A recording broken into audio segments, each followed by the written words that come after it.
Like with every great mastermind, a mastermind is an expert at creating illusions. What are illusions? Illusions are where you create a challenge, preferably a crisis, a global crisis, and implement fear into people. And then once the fear is settled into the population, you come up with a solution. You already have that solution ready, lined up, ready to go. However, this is where the illusion comes in.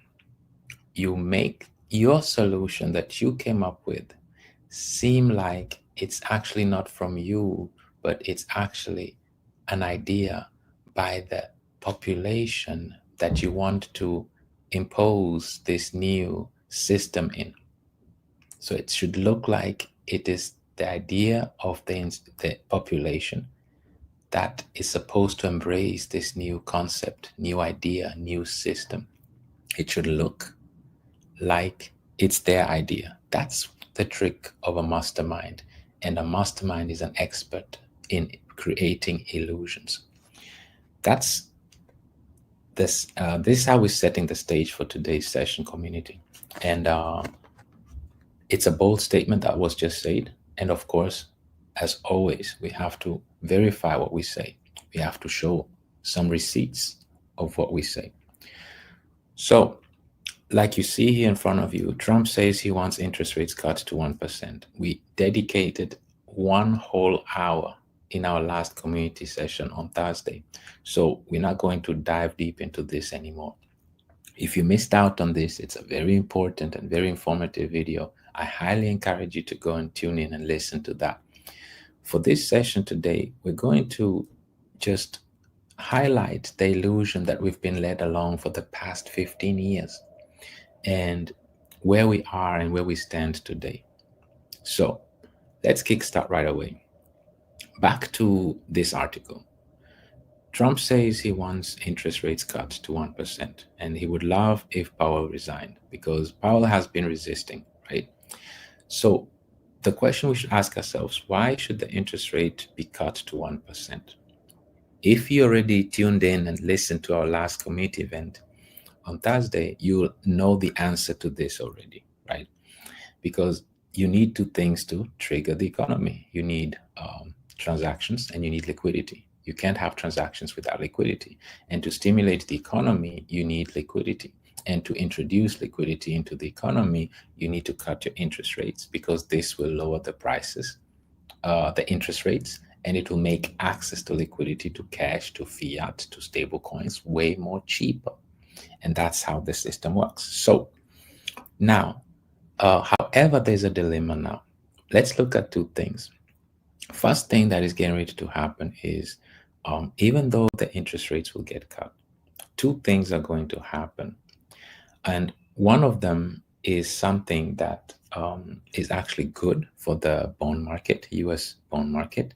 And the other thing is actually not so good for the investors. But all of these, again, it's to just create an illusion.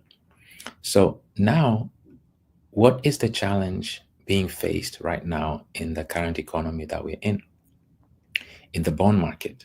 So this is where we need to start with this. So we're hearing articles such as this, right? It tells us here that China abruptly sells over 8 billion in US treasuries as dollar extends massive losses. The faith in the ones considered safe haven, which are US treasuries, were once considered safe, a safe haven, the safest investments on planet Earth. If you invested in US treasuries, you invested in the safest asset you could ever invest in. And this is starting to crumble.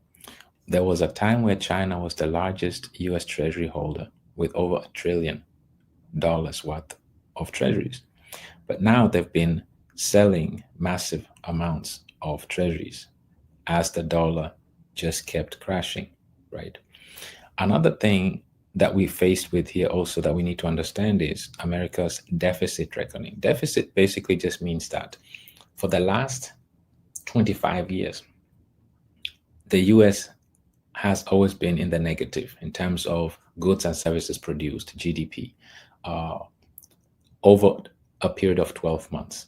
It's always been in the negative, meaning they've been required to print more fiat than the goods and services they were producing during that 12-month period. What does that mean? It means that they're at a deficit, and this deficit causes debt spiral, right? And debt spiral causes or sparks a crisis. So keep in mind, these are all fabricated, and this didn't start today. It didn't start last week, not even last year. This is a 50-year product in the making, and it started in the early 70s, specifically 1971, when Nixon decided to go off the gold standard, or rather take the US dollar off the gold standard and create the new monetary system that we're on today, which is the fiat system, debt-driven monetary system. So now what's happening is that for the last over 20 years, the US has always been in a deficit. And obviously, in a debt-driven monetary system, debt starts piling up, and it's piled up to 37 trillion, more than 27 trillion today. And another thing also that we should look at on top of all of this is this. Due to what we've just discussed so far, Moody's, which is a credit rating agency, stripped America of its AAA credit rating, right? And they even highlighted the reasons, right? They just didn't do randomly. The reasons are obvious, right? They were citing rising debt and interest rate payments. Let's just break that down for a minute. As we said, in a debt-driven monetary system, because you've been in a deficit for over 20 years, obviously to cover that deficit, you have to print money. And if you print money, you're doing three things. One of them is you're raising your debt. Secondly, you're causing inflation. Thirdly, you are literally inflating. Let me put it like this.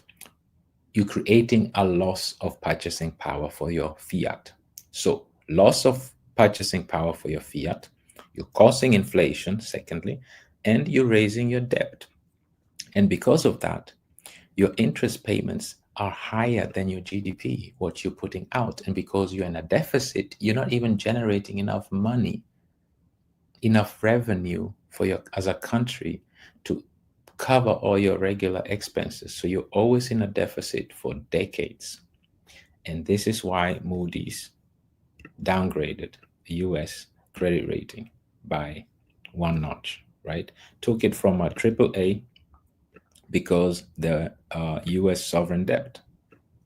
And they also say that on top of all of that, like you say, it's due wider because the fiscal deficit is higher, is wider than the interest payments. Like they can't pay back the interest alone is $1 trillion, right, payment. So anyway, also the new tax bill that just was passed again, it's a spending bill that actually could even worsen the US debt crisis and put it in even a deeper hole. So due to all of this, Moody's decided to literally downgrade its rating. So with all of these bad publicity, what's the point that we're trying to say here? There's a reason why we mentioned all of that. And this is because this right here. Let's come back to this first article. So we say that two things will happen if you cut interest rates, right? So first of all, if you cut interest rates, the obvious one is that there'll be easy or cheaper money flooding the economy. It will be one of the essentials and to kickstart a bull cycle like we've discussed.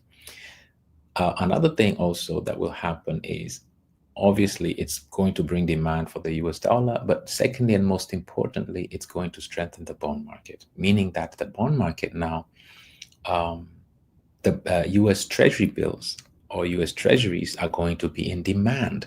And whenever Treasuries are in demand, one important thing happens.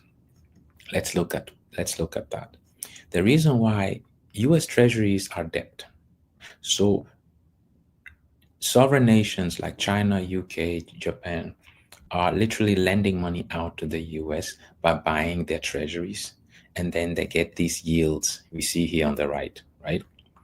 4% for 1 month. US treasuries, T-bills are 4%. T-bills are usually 1 year or less. And then you can have a notes, which is 2 years, between 2 and 10 years. And then you have bonds that are 20 years, 10 years and above, usually. So the point we're trying to make here is that whenever there's demand for the bond market, these rates go down, making sovereign countries lending money to the US not so lucrative. And besides that, we just read what the articles were saying here, right? You see, the largest holders of US treasuries are literally selling off. And we see here how America's deficit problem is still here. And the US debt pile is still increasing. And we just hear how Moody's just downgraded their credit rating due to the high interest payments that they have, which is over $1 trillion by now. So because of all of these risks, investors that are investing in US treasuries, they demand a higher yield, high interest. However, because there'll be the cut of interest rate, like we saw here, if there's an interest rate cut, like we see here, the dollar is cheaper. And because stablecoins are just, the stablecoin bill just was passed. So these issuers of stablecoin, which is tokenized dollars, they are required to back these stablecoins that they're issuing with treasury bills. And if they buy treasury bills, it will bring demand for the treasury bills. And this will bring down the interest rates. And now lenders of the funds will not have high interest yield paid to them because the demand for the treasury bills pushed forward by stablecoin issuers is going to drive these numbers down. We are heading somewhere. We are heading somewhere. And we'll understand exactly what's happening. So this just to paint a picture of how it works, how the system works. So now this brings us now to the crypto industry, to blockchain itself. And this really is the start of the illusion. Now we're in the middle of the illusion now. Now that we understand what it takes, and now we understand that after all the crisis has been set, the stage is set, right? Debt crisis is spiraling out of control, downgraded by Moody's credit rating, and China and other large treasury holders are literally dumping and selling off US treasuries. Perfect storm, crisis, global crisis, disaster. That's exactly what's needed. Now, here is where the illusion starts. So in 2024, at the beginning, there's this new product known as IBIT, right? IBIT is literally BlackRock's iShare Bitcoin Trust, right? ETF, BlackRock's Bitcoin ETF. It kickstarted on January last year, 2024, and it became the fastest growing ETF in the history of ETFs. And it surpassed a staggering $70 billion in less than a year. This is massive. This is a record. There are over 4,300 ETFs, and Bitcoin's ETF by BlackRock is by far the fastest so far, and is generating them the most revenue, as we are about to see. So keep this in mind. Again, it reached 70 billion in assets under management in 341 days, right after launch. Let's keep this in mind, community. This is going to be very interesting. So this is a record setting in the world, ETF world, right? So that's the takeaway I want us to understand. Another thing I want us to understand here also, let me just scroll up so we have an idea of what the title is. So due to all of that, of course, it led Bitcoin to hit 100,000, obviously, right? Due to the record ETF consumption and buy buying spree from BlackRock and its clients and other asset managers, it literally pushed Bitcoin price up to 100,000. And if something has no strong fundamentals or is a solution to um, to certain challenges, all you focus on is its price. So move its price so that that becomes the key driver and the reason why you should buy it. Not because it's a solution to challenges, not because they are cutting edge technology that is literally revolutionizing the new financial system, not because it's an asset and a technology at the same time that the global world is going to use. No, but simply because its price is going up. And that's exactly the illusion being created in front of us through Bitcoin, right? And BlackRock was the engine behind it. So due to these ETF offerings, it helped Bitcoin hit 100K, not because it's fundamentals, not because it's a solution to the debt-driven monetary system we're in, but simply because its price is going up. It's as simple as that. So let's keep that in mind. And let's face it, BlackRock is not a charity foundation. BlackRock is not a non-profit organization. It's the opposite. BlackRock is here to generate revenues for its shareholders and to maximize the revenues. So let's just put it into perspective. BlackRock is earning through its IBIT, like we just said, that is hit record highs. It's the most successful ETF in the world. They're earning a 0.25% on assets under management. So this was a calculation that at the current asset level and an expense ratio of 0.25, IBIT can expect to earn around 112 million per year, right? So this is something that we need to understand. This is the benchmark of the most successful asset manager in the world, the most successful ETF in the world being IBIT, and so on and so forth. So they'll be earning 112, right over 100 million a year with 50 billion in assets under management, right? Let's keep this in mind. Now, let's look at something else. Let's look at Ethereum. Ethereum right now, of course, I'm not going to bore you with all of this. First of all, this is an article made by VanEck. VanEck is a direct competitor of BlackRock. They're an asset manager as well. And now they're introducing Ethereum staking because obviously that's what BlackRock already also, and along with NASDAQ, proposed to the SEC that they want their ETFs to be staked. But nonetheless, they're just talking about how Ethereum is decentralized, open source blockchain, and how it's you can create and deploy decentralized applications on it, and so on and so forth. We all know about this. I'm not going to bore us with this. Let's get straight to the juicy part. And this is where how much yield that you get for staking Ethereum if you're a validator. It's between 3 to 5% per year. And right now, to be fair, it's at 4%. So right now, if you're an Ethereum staker, if you're a validator, you get 4% a year on however amount of ETH that you stake. And you're going to understand why this number is so important. So keep in mind, let's just go back here before we exit. Keep in mind this number, right? So with 50 billion assets under management, IBIT is expecting 100 million, right, a year, 112 million to be exact. Keep that in mind, with 50 billion in assets under management. So now let's come here and look at, that's Bitcoin. So let's look at Ethereum. But the difference with Ethereum is it's not 50 billion, it's 2 billion, just 2 billion. Let's look how much money you make with 2 billion. Now, Tom Lee is the CEO of BitMine. BitMine is now literally the largest corporate Ethereum treasury company, and they hold $2 billion worth. of Bitcoin in their treasuries.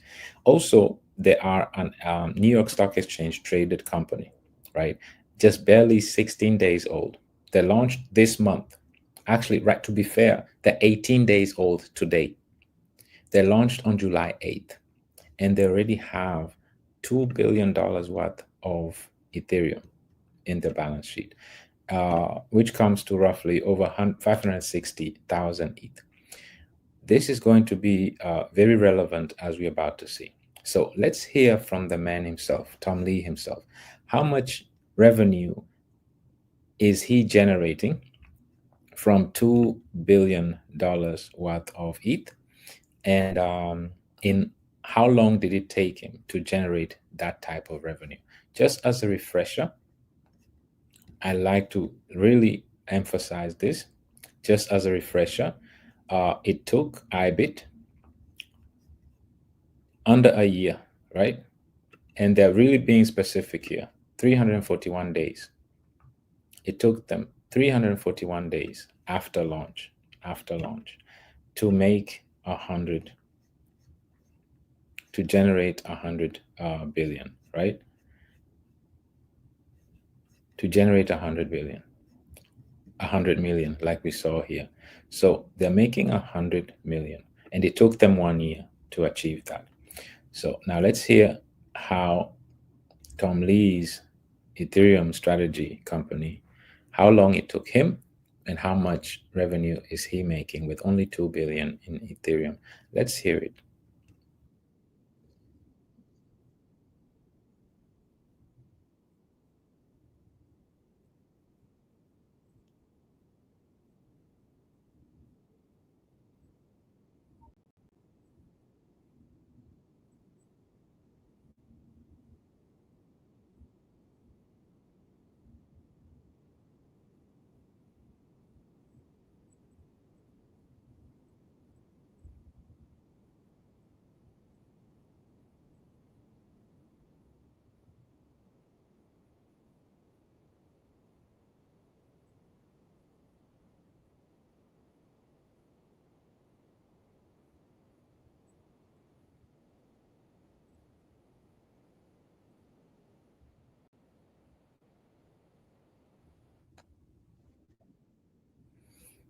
As you heard the individual say, Tom Lee just told us that it took him 16 days, 2 weeks, to end $2 billion worth of Ethereum to generate the same amount of revenue that it took, right here, let's go back here, that it took BlackRock 341 days.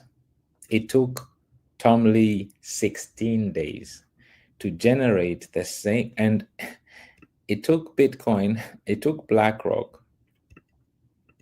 $70 billion worth of Bitcoin and 341 days after launch to generate 112 million a year. We just had Tom Lee saying that it took him 16 days to be exact to generate literally the same amount of revenue that it took BlackRock 70 billion or 50 billion, like we see here, and 341 days to achieve. And it's the largest ETF in the history. And this is Ethereum not even at its full potential. This is Ethereum not even at its all-time high yet. This is Ethereum with not even all the stablecoin banks issuing all their stablecoins yet, with no tokenizations flooding the industry, the blockchain yet. The best is yet to come. But nonetheless, what took BlackRock 341 days and $70 billion worth of Bitcoin to generate 100 million took an Ethereum company 16 days and only 2 billion worth of ETH.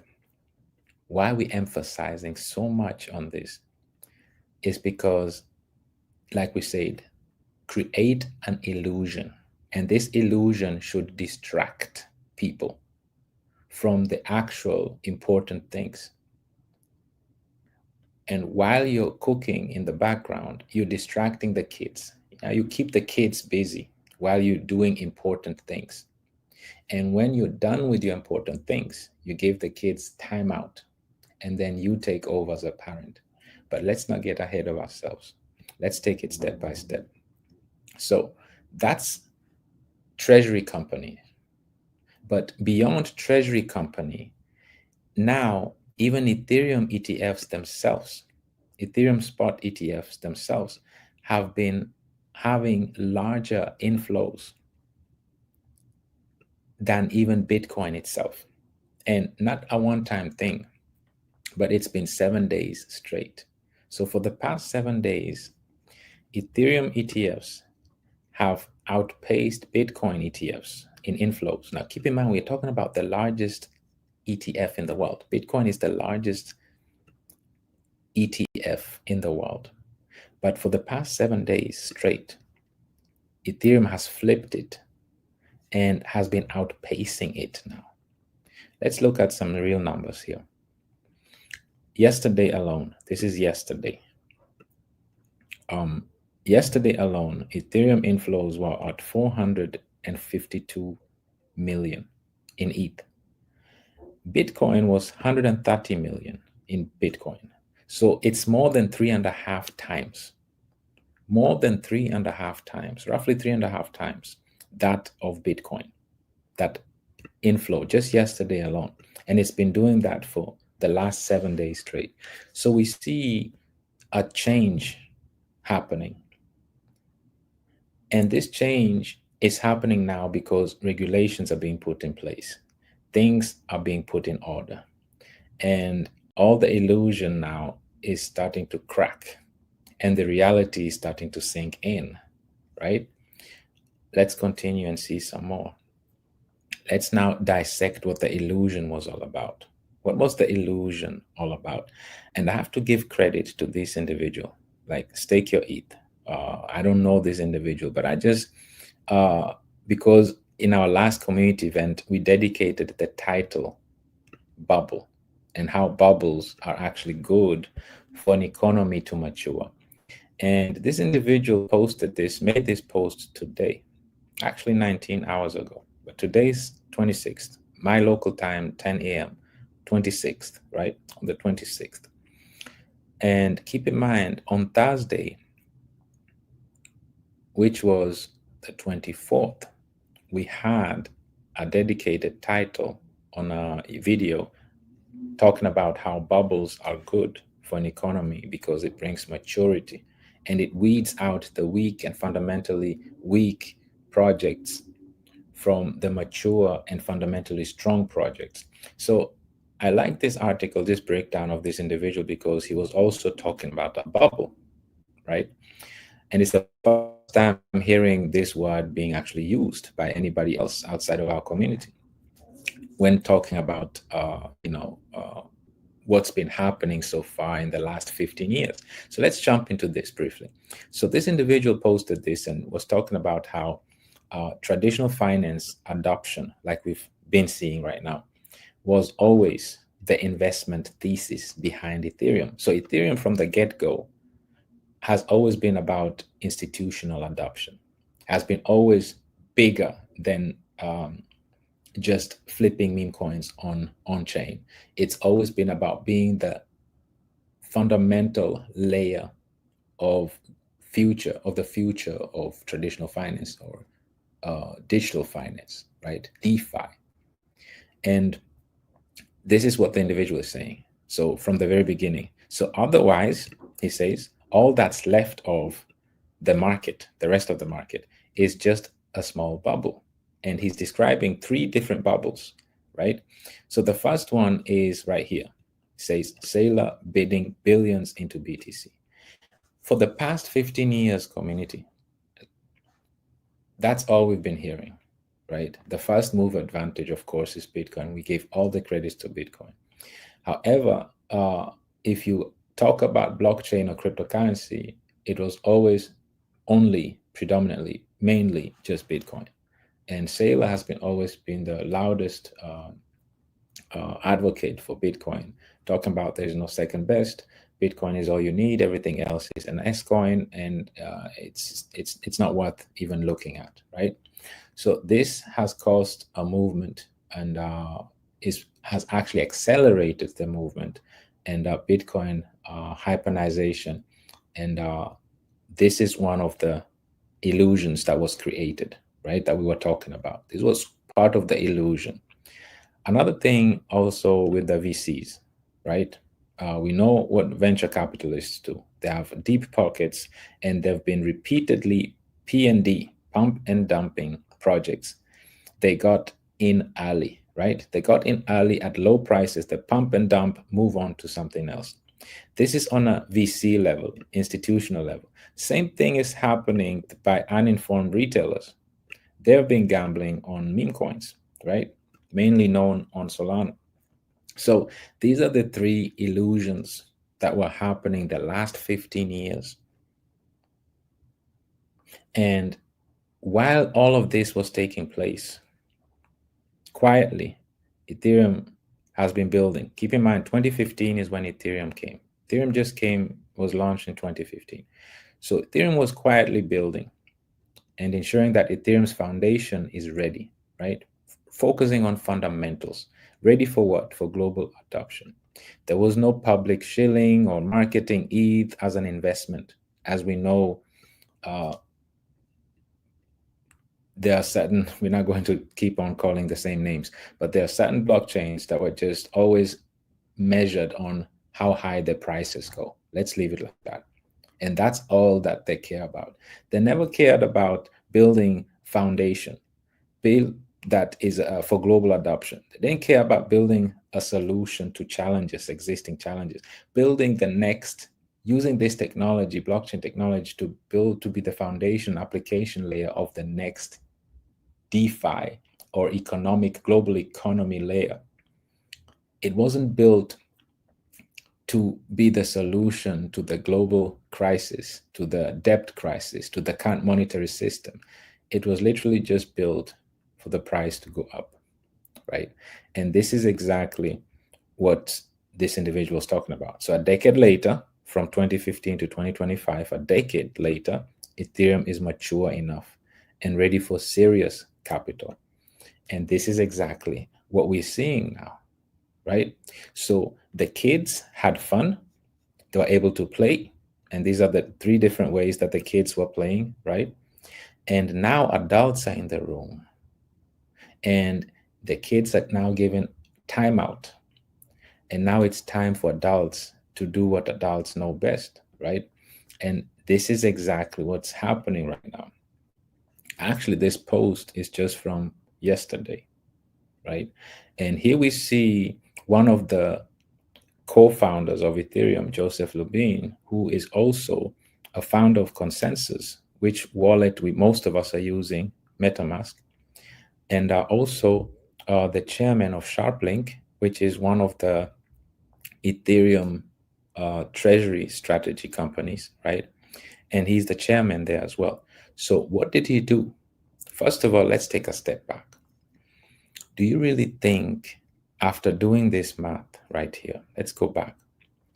Remember what Tom Lee achieved, and he explained it eloquently to us on this short YouTube clip, how it took him 16 days to achieve the same revenue of 100 million with only 2 billion worth of ETH. Do you really think BlackRock is just going to sit down and let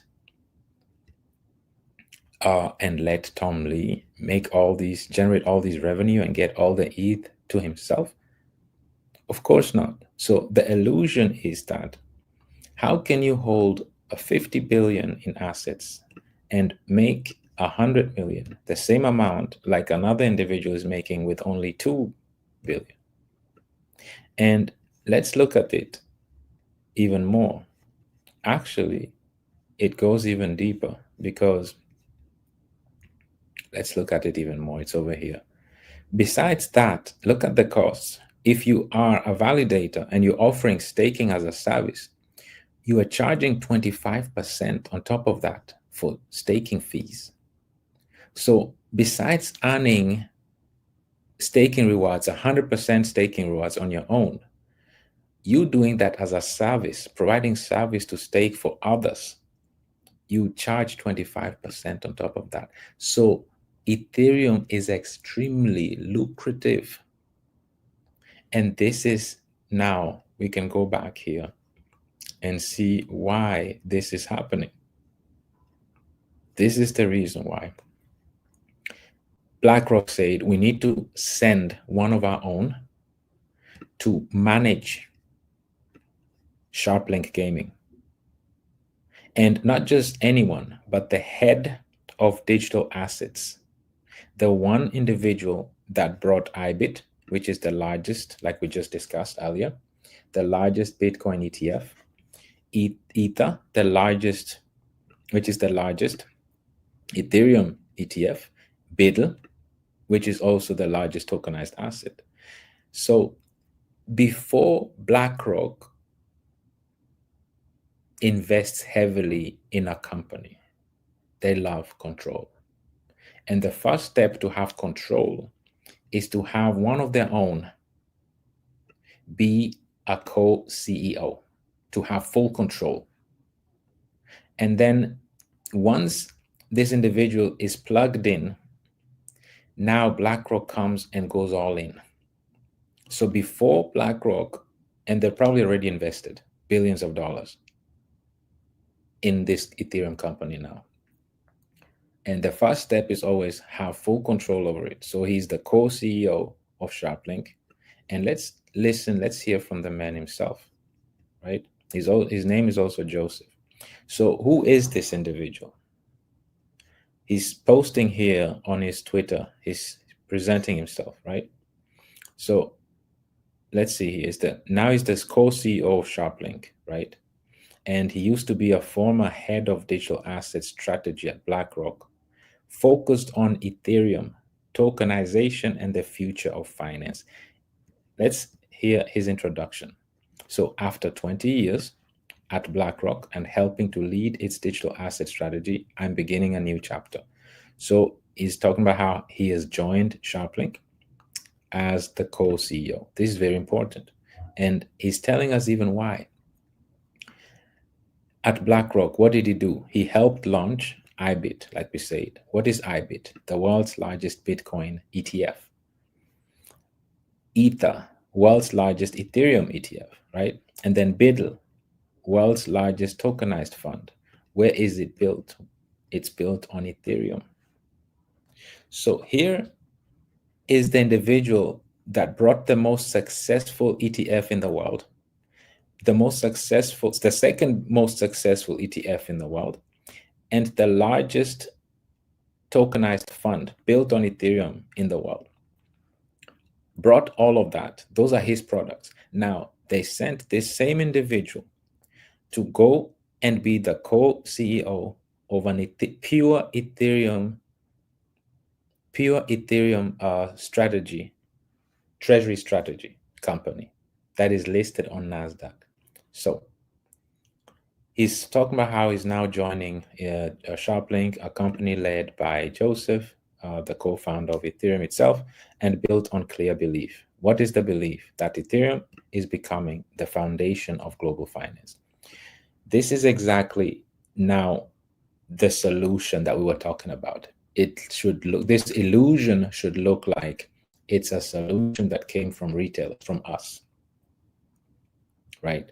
So this is the real solution that was supposed to be in place in the first place. But they had to create a distraction. And these were the distractions, community. Let's go back there. These were the distractions and so-called bubble that we discussed on Thursday. And this individual is also talking about here, posting today. These are the bubbles that the past 15 years have been the narrative in our industry, right? These right here.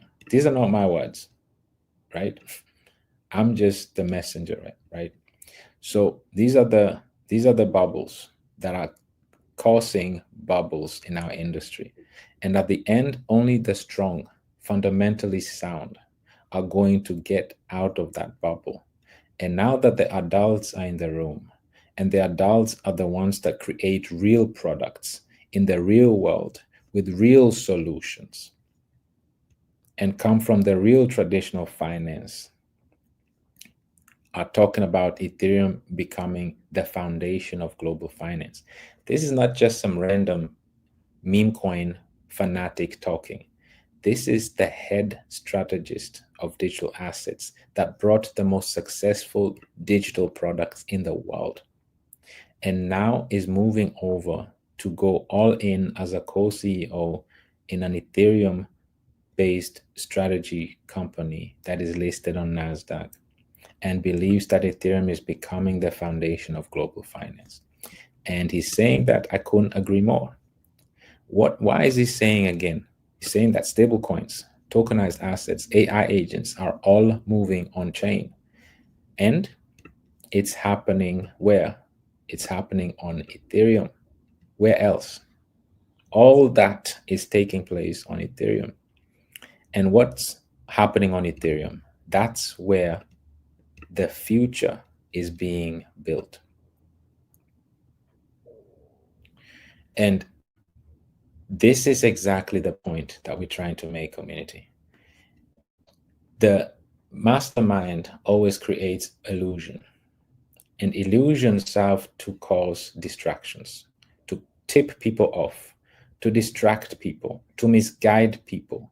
And this was done for the last 15 years. And these are the three ways to do it. Right here, like we've been discussing, right?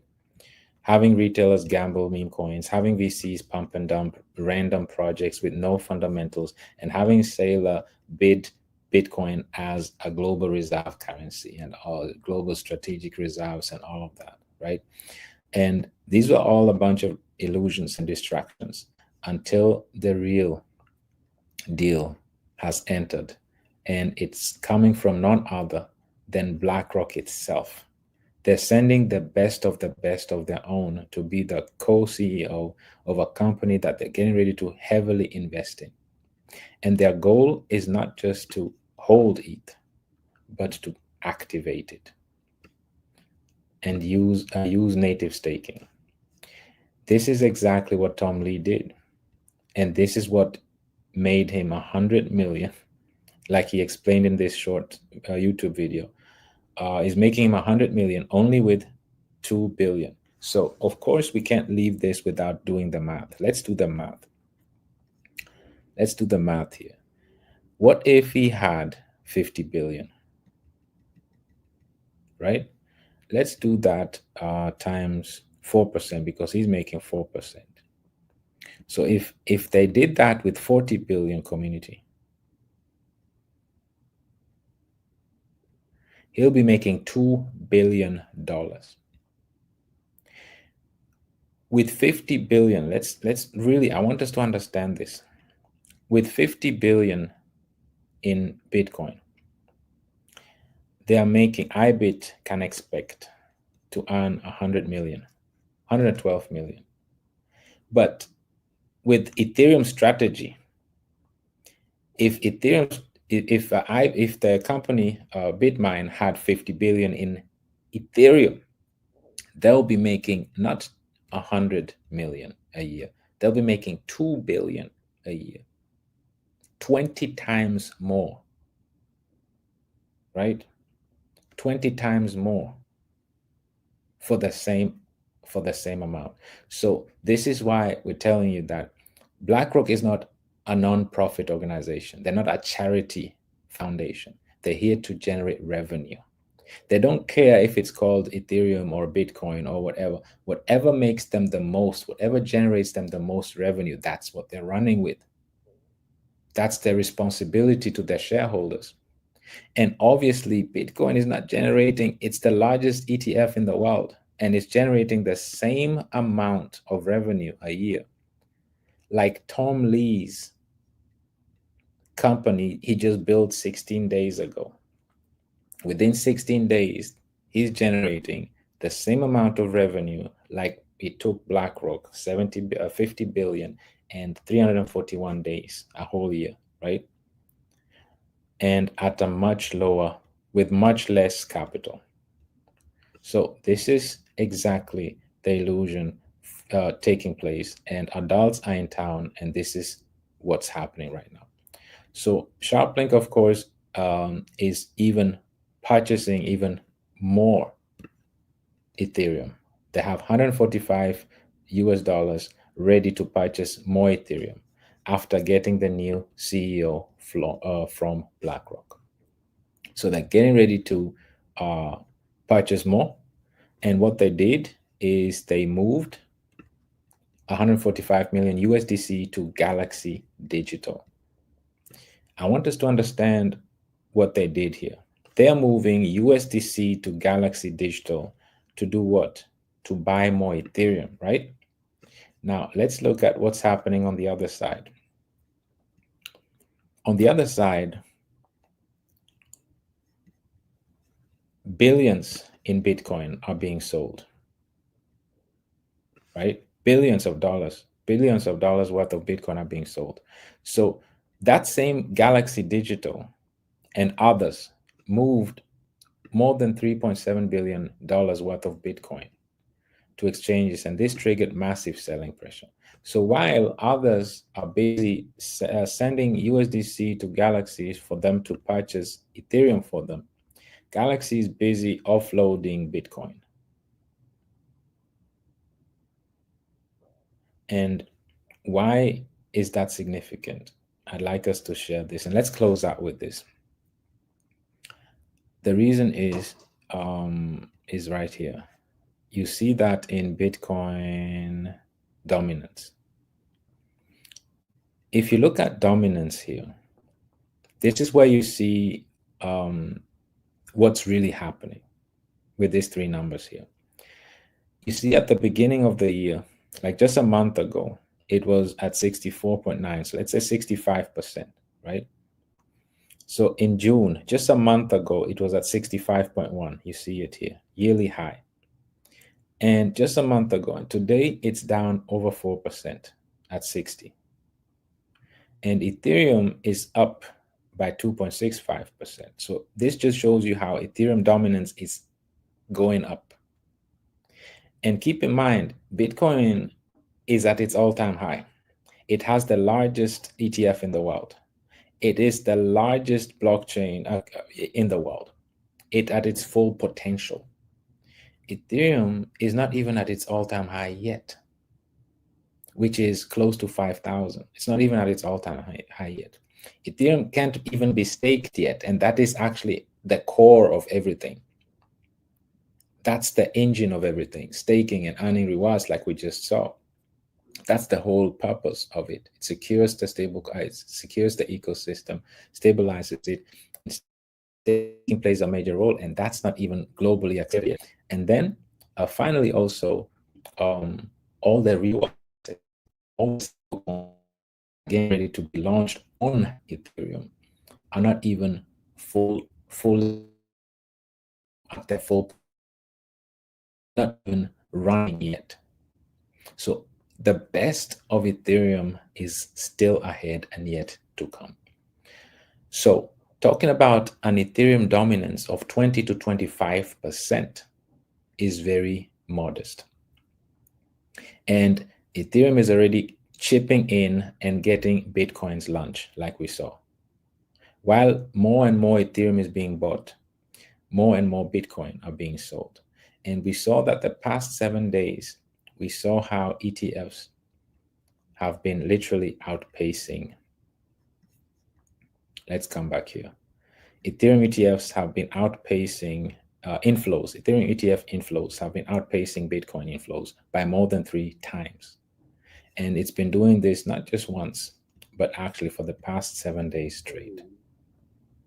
So institutions are watching, like it says. So there's a major shift happening. Like we said, the kids are now put to bed, and all the illusions and the distractions are being exposed and are about to come to an end.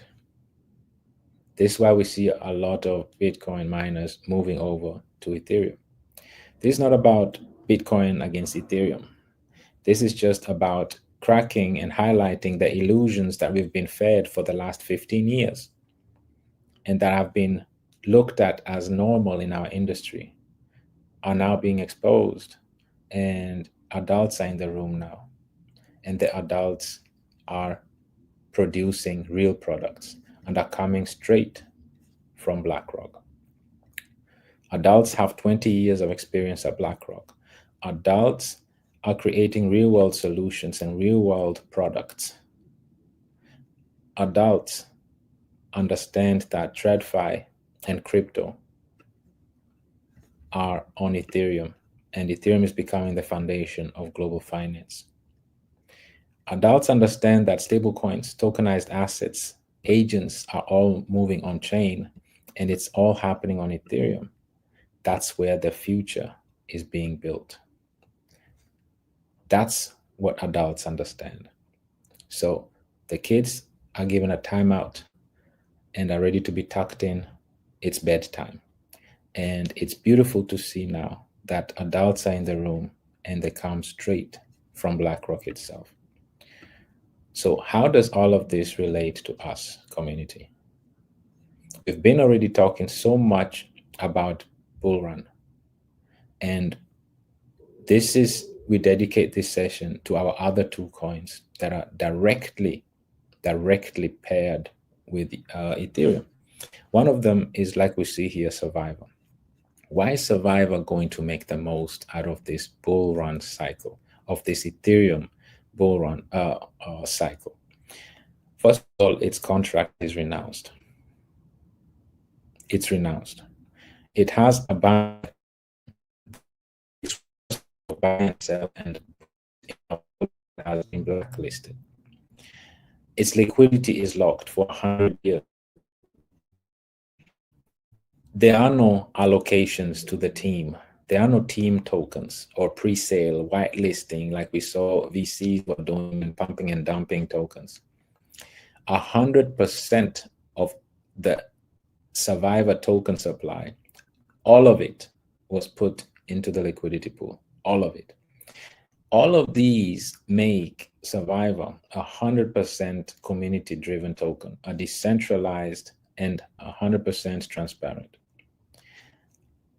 And this is just talk, right? Let's verify all of this. And the best way to verify this is nowhere else than on-chain, right? On-chain, you can see here. First of all, let's start with locked. How long is it locked? You see here, 98.25 years. So it's still locked for over 98 years. So you can see how it's locked for its liquidity is locked for 98 years. Most of us won't be around for that long, right? Another thing that I want us to look at is the contract that is renounced. As you can see here, you can verify the contract has been renounced. This means there are no changes, nothing, nobody has control over this. It's fully community driven. And you see there's a 1% tax buy and sell. And like we say, this 1% tax goes towards banning the supply. That's it. And similar is with our other token known as Killer Whale. You see Killer Whale is the same. If we go down here, we see it has the same principle. It has the same concept here. There are no team tokens allocation. 100% of Killer Whale tokens and supply has been put in the liquidity pool. We see how it's also locked for 100 years. 1% goes towards banning, and the contract has been renounced, making Killer Whale also similar to Survivor, 100% community driven, right? Both Killer Whale and Survivor are directly paired to Ethereum. So all that we've discussed so far affects Killer Whale and Survivor directly. And just like we verified for Survivor, let's do the same for Killer Whale. You see here, it's locked. 100% of the liquidity is locked, 98%. You can see here. And its contract is also renounced here. So, and it's also 1% on buy and sell. And this 1% goes towards banning the supply, so reducing the supply. Why are we mentioning all of this? It's because, like we said, after a bubble, only the strong, fundamentally sound projects are going to make it out. So if your project is deflationary, banning supply, has all their supplies basically in the liquidity pool, that means if you have all your supply in the liquidity pool, you're banning your supply, that means liquidity is being accumulated as well. And with our bull run, we already know all about bull run. We have hundreds of videos about bull run. It's the most staked cryptocurrency in the space, as we know. Let's verify that. It's the number one most staked cryptocurrency, and it's at 76.8% right now of the total supply of bull run is staked. We already know how it's a scarce staking supply. It's a staking platform with scarce supply, and we all understand how it works, right? And this is why today it's just a dedication to our other tokens that are directly paired to Ethereum and that are going to benefit directly and the most from Ethereum itself. So all of that is still coming ahead of us, is going to lift Survivor and Killer Whale along with it. And this is what we need to understand. So I hope the message came across today, community. And I hope that we don't fall for the illusion. Once more, there's always an illusion to distract us from the real deal. And so far, the last 15 years, we've been distracted by these three common denominators. We're all very familiar with this. And all of this now has come to an end with actually somebody directly from Wall Street with 20 years of experience from BlackRock itself is now the co-CEO of one of the largest Ethereum company listed, SharpLink Gaming, listed on NASDAQ. And this individual has developed products that are world-class and leading in terms of IBIT, Ether, and BULLRUN. And these are built on Ethereum. BULLRUN is built on Ethereum. And this is exactly the moment where we're experiencing the shifting happening, where we always talked about the flippening. And we are seeing all of this happening and taking place in front of our eyes. So with that said, community, I want to wish you all a wonderful, wonderful rest of your weekend. You're all very much appreciated, and glad to have you all here with us today in this beautiful moment that we're about to experience, the largest multi-year bull cycle ever. And let's be part of the solution, part of ecosystems that are fundamentally sound and will make the most out of all of this. Thank you very much, community. With that said, I wish you all a wonderful rest of your weekend.